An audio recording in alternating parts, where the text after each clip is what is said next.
Hi, welcome to another episode of Off the Shelf with Dr. Hanks. That's me. Today we have, pretty excited about this one. It's called The Odd Women by George Gissing. It was actually published in 1893. Don't run away though, because I have, there is real life application to where we are right here today that I want to share with you from this book. So the odd women does not mean that they're weird. I mean, some of them might be weird, but it wasn't like odd in that regard. It was odd as in the number of them, because this was written 1893, Victorian literature. Women could not inherit their like father's estate or anything like that. They had to have a man taking care of them, and only men could manage the money and all of that and own anything. So that might have been an okay thing, except that more women, more girls are born than boys, and at that time, I guess, I don't know if women just had a longer lifespan necessarily, or if it was just sheer numbers of, being more females being born than males. But at any rate, we got to a point in this history where there were more women than there were men to marry. So that created a problem. If the only way a woman can have a home and have her life and all of that is to have a husband, and there's no husbands, you got a problem.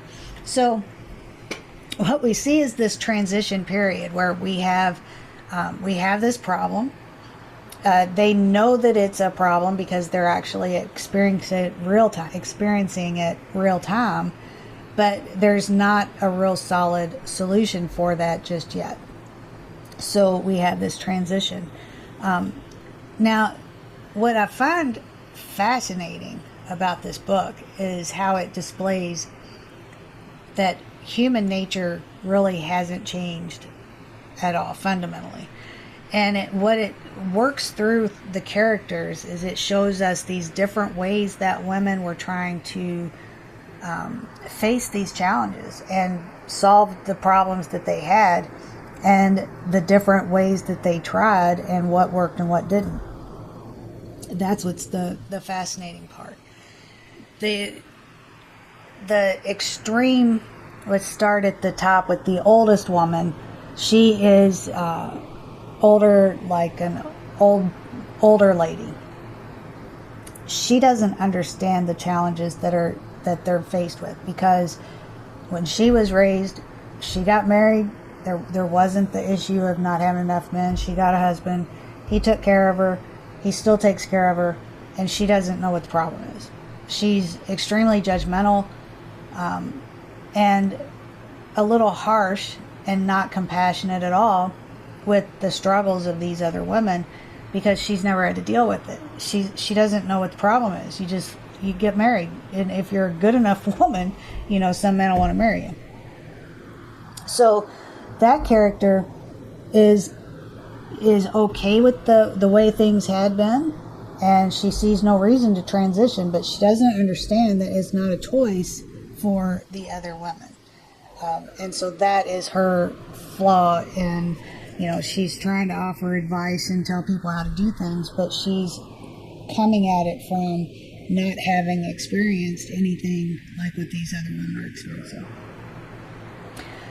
Then you have the twins, who are a little bit younger than her, but they're too old. They're old maids now. They missed the window of opportunity for marriage when they were young and pretty and all of that. So they haven't found anyone to marry. They become like spinsters or whatever. But they see that this new life is emerging, and so they have to actually deal with this problem of, they don't have a man to take care of them. And they see that this is a new way of doing things, that there's work and, things out there that can be done, but those options are not that attractive to them anymore, so then where they are. So they don't really want to do either one. They would be okay with the past, I guess, but they don't really want to move to the future. And through a combination of different situations, they're kind of like stuck in this middle. They can't go either way, and so they just cry and numb their feelings with alcohol. They become addicted to gin. They're depressed. They don't know how to deal with it, so they just cower. You have the next in line of as far as age is the woman who decides to take the bull by the horns. She starts typing. She starts, at the time, typewriting became a very, very crucial part of the economy. As our business and industrial eras progressed, we had a need for things to be typed. And women, as it turns out, happen to be pretty darn good at that. And so this woman, the Rhoda, she takes the bull by the horns and she goes full throttle.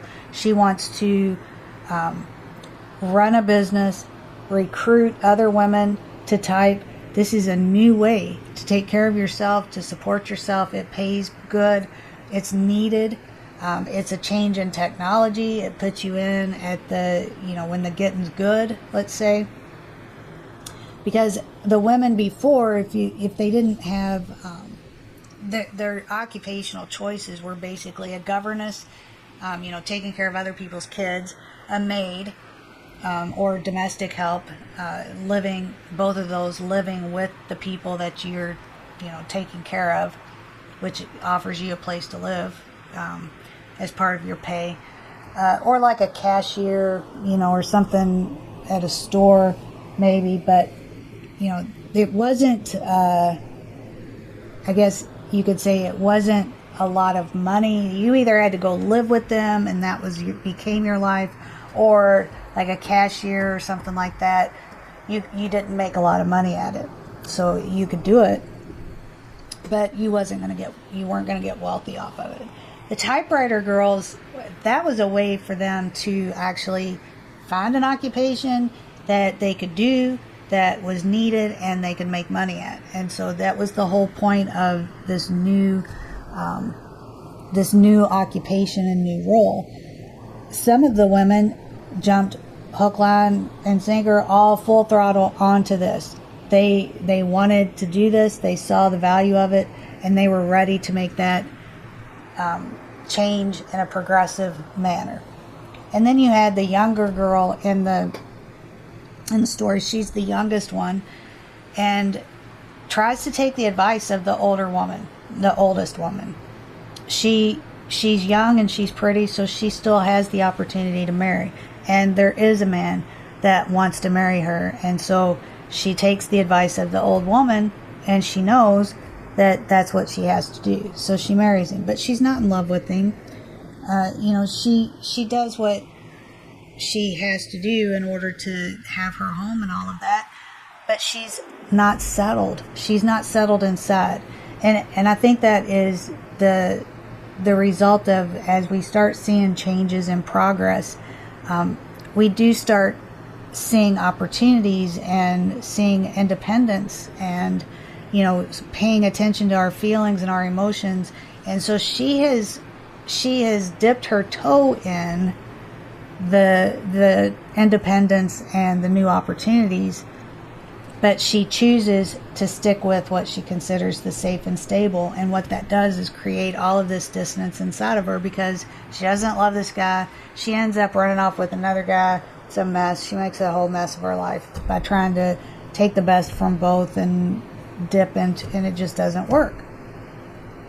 So I think it's a crucial example of when we see that changes are coming, when we see that things are happening, the trends, changes are happening, that we can either hang on to the past and ignore it, even though it's not going to go away, we can get stuck in neutral in the middle and not make any progress and just drown in our sorrows of not fitting in any place.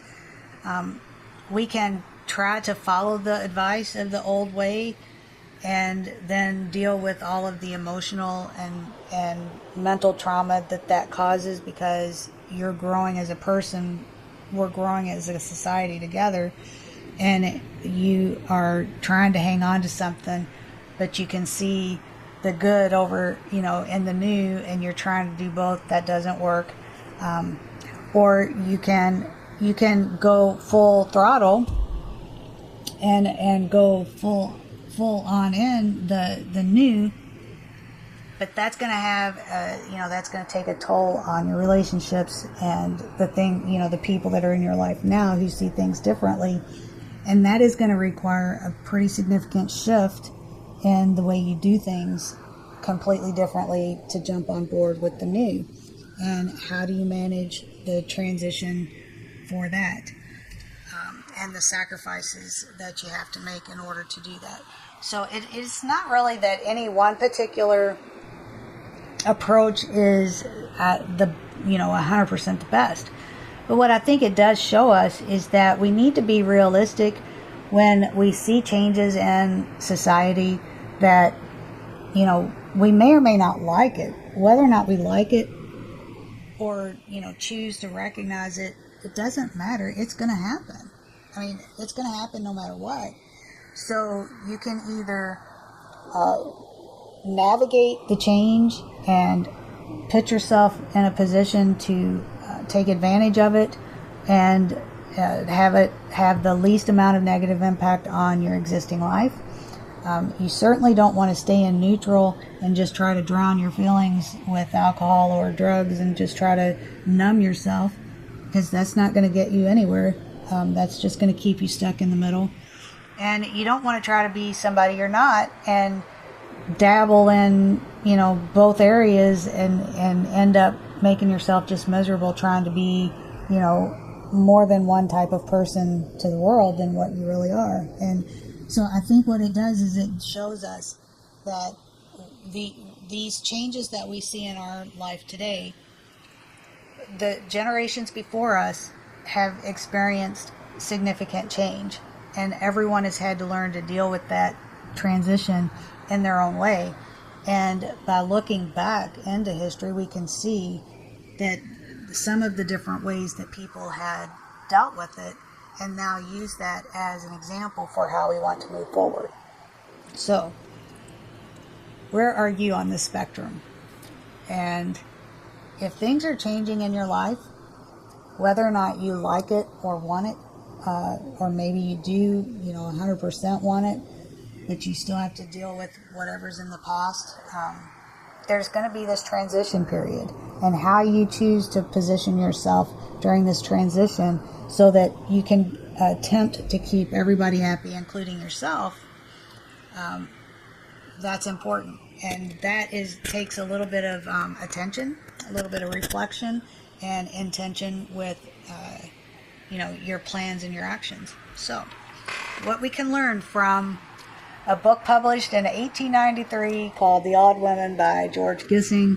It's an excellent book, and it really shows us a lot about human nature, psychology, and the